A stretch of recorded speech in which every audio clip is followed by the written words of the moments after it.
US President Joe Biden will meet his Afghani counterpart face-to-face at the White House later on this month to discuss an escalation of violence across the country. Taliban militants have launched dozens of attacks on Afghan security forces since Biden announced the full withdrawal of US troops in April. All American forces will be withdrawn before September 11 after nearly 20 years of conflict.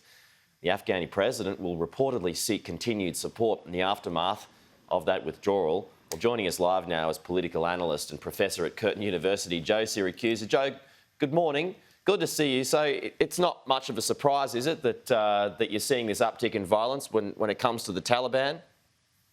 No, Pete. Look, I've seen this movie before. It was called The End of the Vietnam War. The South Vietnamese leadership wanted reassurance from Nixon that he would come to their aid in the event things were going badly.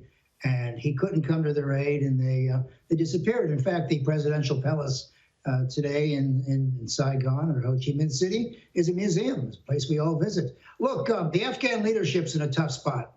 Look, I mean, you can talk about autocracy and liberty till you're blue in the face. At the end of the day, the Afghan government has to figure out how to survive in the next 18 months. They're losing their main support. The U.S. has spent $2.2 trillion. Lost over 2,000 lives, and they paid for the war on a credit card, Pete. The interest rate's been $580 billion. Americans never taxed themselves to pay for this war, and in the 20 years, nation building has fallen flat on its face. And the Taliban, of course, which was always playing the long game, that is the long game working with warlords for their own reasons, are going to return to power. And all the president can offer him is offer the Afghan leader is economic and humanitarian assistance, some diplomatic support, etc. But the troops are going home. And look, Pete, this is the lesson for the 193 nations in the world. At the end of the day, you're on your own. So is it another reminder, Joe, that this shouldn't have gone here in the first place? Look, I'm torn there. I mean, in the beginning, George W. Bush, I think, made some terrible mistakes, though he was probably well-intended.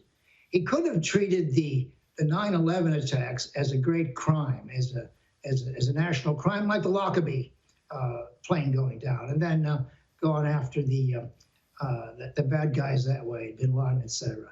What he chose to do was to make it a national security issue, and he rounded up the troops, and off they went around the world to Afghanistan and then to Iraq. And then that funny thing happened on the way to Afghanistan, Pete.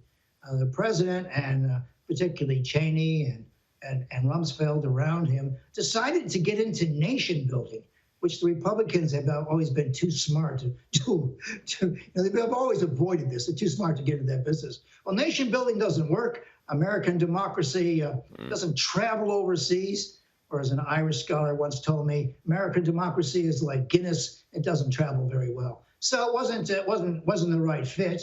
And the Taliban will be back in power within 2 years, and we've got some really tough customers in that neck of the woods. Will they be in, and in what parts do you think they will be in power, and will that still relate to Kabul? Yeah, I think so. Look, within 2 years, I think most of the leadership, Afghan leadership today, will be in exile. Over 2.7 million Afghans have already gone overseas or gone into exile in other places.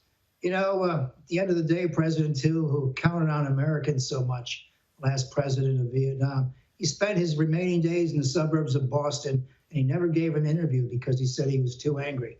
So, the leadership will be gone. The Taliban will be back. I'm afraid all the inroads, progressive inroads, such as education of women and education in general, may suffer very badly there. And the writing's on the wall here, Pete, because there's a great fuss right now to get the people out of Afghanistan who helped the allies, that is the NATO and the Americans, particularly the interpreters and others. And they're all looking for exit or visas to go to different places like America and Australia. And let me tell you, when the interpreters want to leave town, they know something that nobody else knows. And they know that it's all going to come crashing down. Wow. It's worrying, isn't it? Joe Siracusa, always good to chat. We'll talk to you again next week.